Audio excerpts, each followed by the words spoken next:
Harry Potter et les méthodes de la rationalité, chapitre 93. Rôle, partie 4. Harry entra dans la grande salle, ne regarda autour de lui qu'une fois, consomma suffisamment de calories pour se sustenter, sortit, remit sa cape et trouva un petit coin choisi au hasard où manger. Voir les élèves à leur table, ressentir du dégoût en regardant d'autres humains n'est pas bon signe, dit Poufsouffle. Ce n'est pas raisonnable de leur en vouloir de ne pas avoir eu la chance d'apprendre ce que tu as appris. L'inaction dans l'urgence n'a rien à voir avec l'égoïsme des gens, c'est le biais de normalité. Comme lors de cet incident d'avion à Téner quelque chose, où quelques personnes se sont échappées en courant, mais où la plupart sont restés dans leur siège, immobiles, alors que leur avion brûlait. Regarde le temps que tu as mis avant de vraiment te mettre en mouvement. Haïr ne sert à rien, dit Gryffondor. Ça endommagera juste ton altruisme. Essaie d'inventer une méthode d'entraînement que tu pourras utiliser pour empêcher que ça se produise la prochaine fois, dit Serdaigle. Je vais me lancer et prendre note de cette prédiction expérimentale, dit Serpentard. On observa toujours exactement ce qui aurait été prédit à partir de l'hypothèse que les gens ne peuvent être sauvés, qu'on ne peut rien leur apprendre, et qu'ils ne nous aideront jamais sur quoi que ce soit d'importance. Ah, et nous avons aussi besoin d'un moyen de garder trace de toutes les fois où j'ai raison. Harry ignora les voix dans sa tête, et se contenta de manger ses tartines aussi vite que possible. Ce n'était pas une forme de nutrition correcte en général, mais des exceptions ne posaient pas de problème tant qu'il les rattrapait le lendemain. À mi-bouchée, l'étincelante silhouette d'un phénix apparut de nulle part, et dit de la voix d'un vieil homme fatigué « Enlève ta cape, Harry, s'il te plaît. J'ai une lettre à te remettre. » Harry tout sauta, avala une partie de la tartine qui était mal passée, se leva, ôta la cape d'invisibilité et dit à voix haute « Dis à Dumbledore que j'ai dit d'accord », puis se rassit et continua de manger sa tartine. La tartine était finie lorsque Albus Dumbledore arriva jusqu'au recoin de Harry, des feuilles de papier pliées en main, du vrai papier à ligne, pas du parchemin de sorcier. « Est-ce, dit Harry, De ton père et de ta mère. » dit le vieux sorcier. Sans dire mot, Dumbledore tendit les feuilles pliées, et sans un mot, Harry les accepta. Le vieux sorcier hésita, puis dit doucement Le professeur de défense m'a dit de me retenir de te donner des conseils, et je suis arrivé à la même conclusion en prenant le temps de réfléchir. J'ai toujours mis trop longtemps à apprendre les vertus du silence. Mais si j'ai tort, il te suffit de me le dire. « Vous n'avez pas tort, dit Harry. Il baissa les yeux vers le papier à lignes pliées et ressentit une nausée, qui était la façon que son corps avait d'indiquer une prédiction très pessimiste. Ses parents ne le répudieraient pas vraiment, et il ne pouvait pas lui faire grand-chose. Une partie de lui avait toujours viscéralement peur qu'on lui retire la permission de regarder la télévision, peu importe à quel point c'était maintenant absurde. Mais il avait quitté le rôle que les parents s'attendaient à observer chez les enfants, qui, selon eux, leur était hiérarchiquement inférieur. Il était stupide de s'attendre à autre chose qu'à une furie indignée, qu'à une rage totale et vertueuse, lorsque l'on se comportait ainsi envers quelqu'un qui croyait être le dominant. Après l'avoir lu, Dit le directeur, je crois que tu voudrais venir immédiatement dans la grande salle, Harry. Il y a une annonce que tu souhaiterais entendre. les funérailles ne m'intéressent pas. Non, pas cela. S'il te plaît, Harry, viens dès que tu auras fini de le lire. Et viens sans ta cape. Acceptes-tu? Oui. Le vieux sorcier partit. Harry se força à ouvrir la lettre. Ce qui comptait, c'était de maintenir ses amis et ses connaissances vulnérables hors de danger. C'était peut-être un cliché, mais Harry n'aurait su trouver un défaut dans le raisonnement. Les liens endommagés pouvaient être réparés. Plus tard. La première lettre disait, d'une écriture manuscrite qui exigea de Harry une grande concentration pour pouvoir la lire, « Mon fils, peu importe ce que tu as lu dans les livres, nous préserver du danger n'est pas aussi important que d'avoir des adultes capables d'aider quand tu as des ennuis. Tu as décidé, sans nous en dire un mot, que nous t'abandonnerions à cause de ton côté obscur. Le fantôme de Shakespeare sait que j'ai vu des choses cette année dont personne n'a jamais rêvé dans ma philosophie. Je me demande parfois si ta mère ne fait pas que me ménager, et que les autorités t'ont emmené le jour où j'ai commencé à penser que tu savais utiliser la magie. Donc je ne peux pas nier qu'il est possible que tu aies développé une sorte de... Je ne sais pas bien comment l'appeler. Mais côté obscur semble prématuré tant que l'on ne sait pas ce qu'il se passe. Es-tu certain que ce n'est pas un certain talent télépathique bourgeonnant et que tu ne captes pas les esprits des autres sorciers autour de toi? Leurs pensées pourraient sembler maléfiques à un enfant ayant grandi dans une civilisation plus saine d'esprit. J'admets que ce sont des spéculations sans fondement, mais tu ne devrais pas non plus tirer des conclusions hâtives. Les deux choses les plus importantes que j'ai à te dire sont: d'abord, mon fils, j'ai une confiance totale en ta capacité à rester du côté clair de la force tant que tu le choisiras, et j'ai une confiance totale en ce choix. S'il y a quelque esprit maléfique qui te chuchote d'horribles conseils, ignore simplement ces conseils. Je ressens le besoin d'insister sur le fait que tu devrais faire particulièrement attention à ignorer cet esprit maléfique, même si ce qu'il suggère te semble être une idée merveilleusement créative. Et j'espère ne pas avoir besoin de te rappeler l'incident du projet scientifique qui, je l'admets, serait beaucoup plus compréhensible si tu étais en proie à une possession démoniaque. La seconde chose que j'ai à te dire, c'est que tu ne dois pas craindre que maman et moi t'abandonnions à cause de ton côté obscur. Nous ne nous attendions peut-être pas à ce que tu obtiennes des pouvoirs magiques, ou que tu développes une affinité pour la magie noire, mais nous nous attendions à ce que tu deviennes un adolescent, ce qui, si tu y réfléchis d'un point de vue de ton pauvre père, est une perspective suffisamment inquiétante quand il s'agit d'un enfant qui, à l'âge de 9 ans, s'était rendu responsable de la venue d'un total de 5 camions de pompiers. Les enfants grandissent. Je ne te mentirai pas en te disant que tu te sentiras aussi proche de nous à 20 ans que tu ne l'es maintenant, mais ta mère et moi nous sentirons aussi proches de toi quand nous serons vieux et gris et quand nous embêterons les robots de la maison de retraite. Les enfants grandissent toujours en s'éloignant de leurs parents, et les parents les suivent toujours, offrant des conseils utiles. Les enfants grandissent, leur personnalité change, ils font des choses que leurs parents auraient aimé qu'ils ne fassent pas, et ils manquent de respect envers leurs parents et les font sortir de leur école magique, et leurs parents continuent quand même de les aimer. Ainsi va la nature. Bien qu'au cas où tu n'as pas encore atteint la puberté et que tes années adolescentes seront proportionnellement pires, nous nous réservons le droit de reconsidérer ce point de vue. Peu importe ce qu'il se passe, souviens-toi que nous t'aimons et que nous t'aimerons toujours, quoi qu'il arrive. Je ne sais pas si notre amour a quelque pouvoir magique sous vos règles, mais si c'est le cas, n'hésite pas à y faire appel. Tout cela étant dit, Harry, ce que tu as fait là n'est pas acceptable. Je pense que tu le sais. Et je sais aussi que ce n'est pas le moment de te faire la leçon à ce sujet, mais tu dois nous écrire et nous dire ce qu'il se passe. Je peux très bien comprendre pourquoi tu voudrais nous faire sortir de ton école le plus rapidement possible, et je sais que nous ne pouvons te forcer à rien, mais s'il te plaît, Harry, sois raisonnable et comprends à quel point nous devons être terrifiés. Je voudrais te dire qu'il t'est absolument interdit de jouer avec les magies que les adultes autour de toi considèrent le moins du monde dangereuses, mais pour ce que j'en sais, les enseignants enseignent à toute l'école des cours de nécromancie avancés tous les lundis. S'il te plaît. Sois aussi prudent que la situation le permet, quelle que soit cette situation.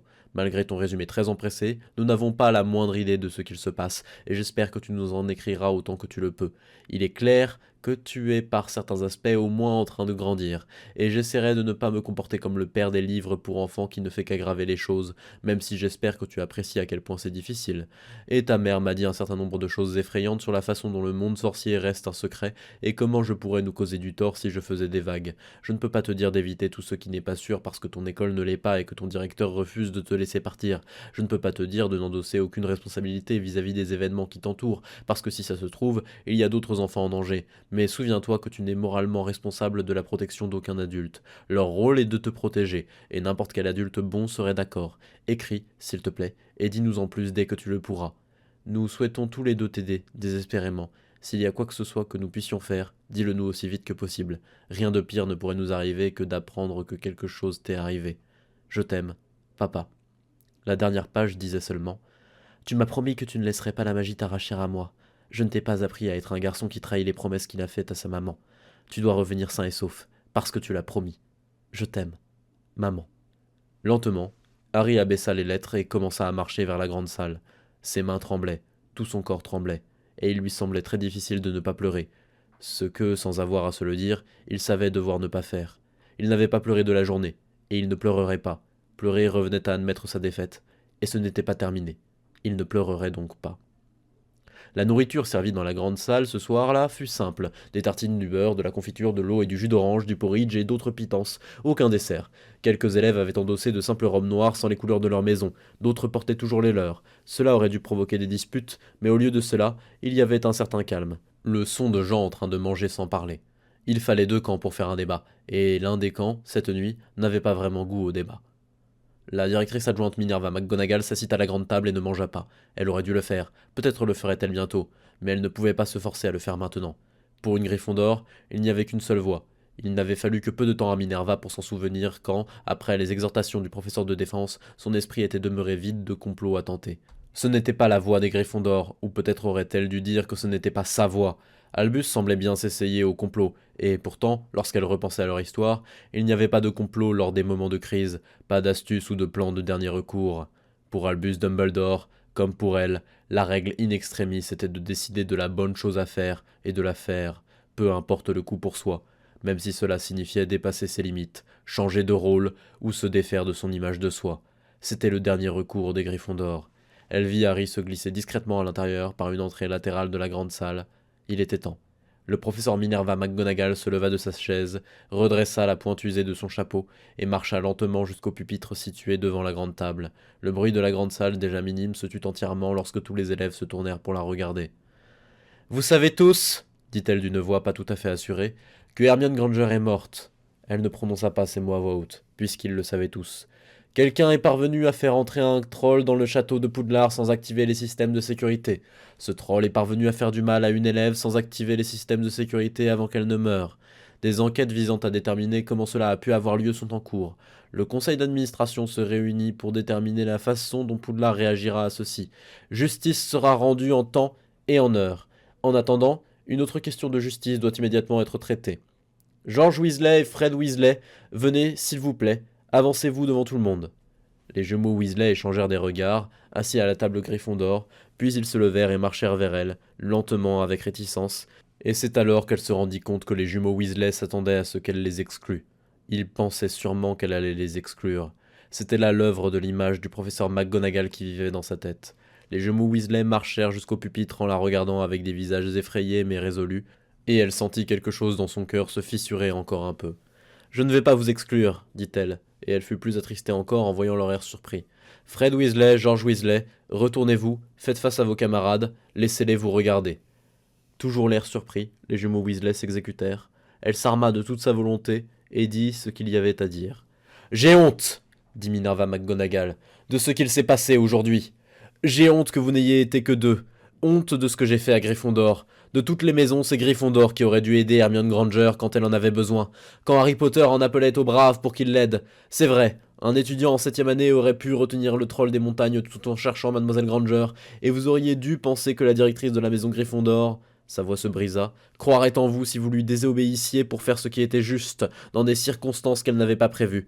Je ne croyais pas aux vertus de Gryffondor. J'ai essayé d'écraser toute tendance à la rébellion au lieu d'entraîner votre courage jusqu'à la sagesse. Quoique le chapeau ait pu voir en moi pour me placer à Gryffondor, je l'ai trahi. J'ai transmis au directeur ma démission de mes postes de directrice adjointe et de directrice de la maison Gryffondor. Il y eut des cris de surprise, de désarroi, et pas seulement venus de la table Gryffondor, tandis qu'au même instant, le cœur de Harry gelait dans sa poitrine. Il fallait qu'il coure, qu'il dise quelque chose. Il n'avait pas voulu que ça se... Minerva respira et poursuivit. « Cependant, le directeur n'a pas accepté ma démission, dit-elle.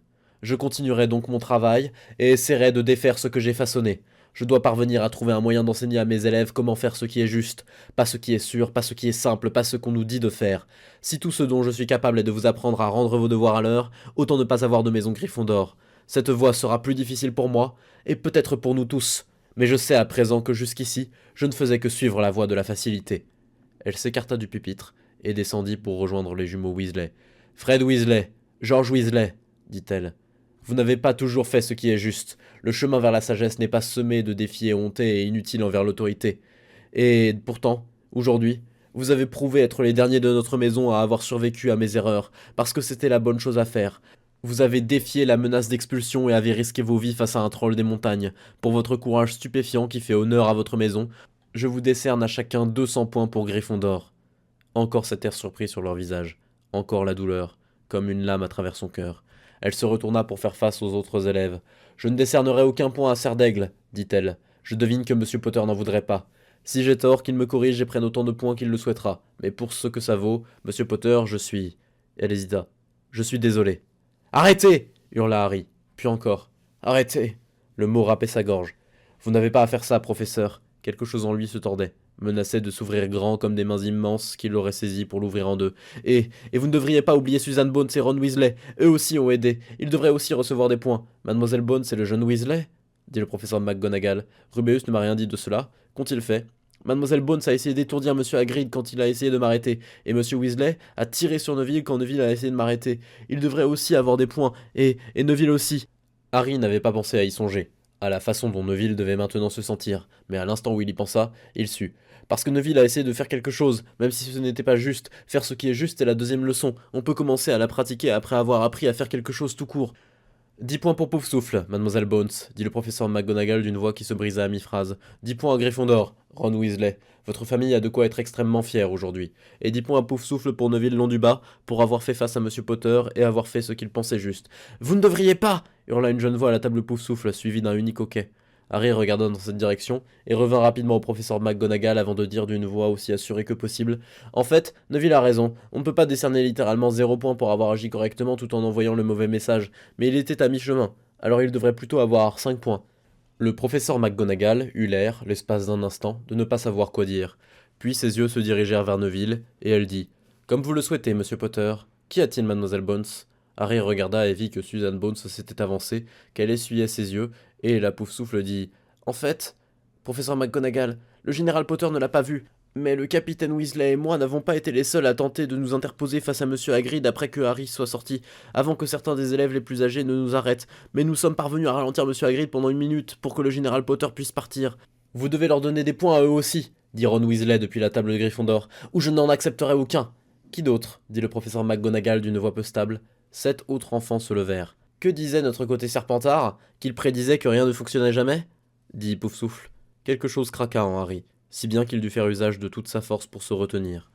Lorsque tout fut dit, lorsque tout fut fait, Minerva alla rejoindre Harry Potter. Bien que ce ne fût pas un domaine où elle excellait, elle lança une barrière afin de brouiller la vue, puis d'une autre pensée, elle étouffa les sons. Vous n'aviez pas... dit Harry Potter. Vous n'auriez pas dû dire... Il avait l'air de s'étrangler. Professeur, tout ce que je vous ai dit, je cherchais à faire mal, à calmer ma haine, j'avais tort. Je le savais déjà, Harry Potter, dit-elle. Mais je souhaitais quand même m'améliorer. Il y avait une sensation de légèreté dans sa poitrine, très similaire à ce qu'on pouvait ressentir en sautant d'une falaise, quand les jambes n'avaient plus à soutenir le corps.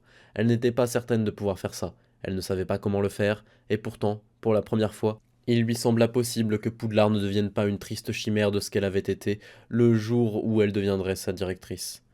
Harry la regarda, puis émit un étrange son qui semblait avoir été forcé hors de sa gorge avant de se couvrir le visage de ses mains. Elle s'agenouilla et le prit dans ses bras. Peut-être que ça se passerait mal, mais peut-être que ça se passerait bien, et elle n'allait pas laisser cette incertitude l'arrêter.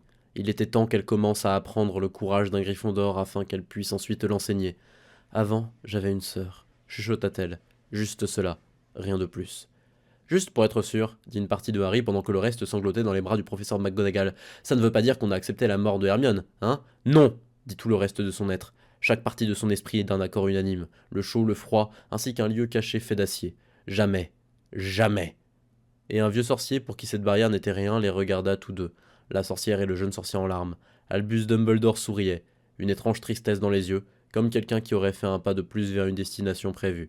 Le professeur de défense les regardait tous les deux, la femme et l'enfant qui pleuraient. Ses yeux étaient très froids et très calculateurs.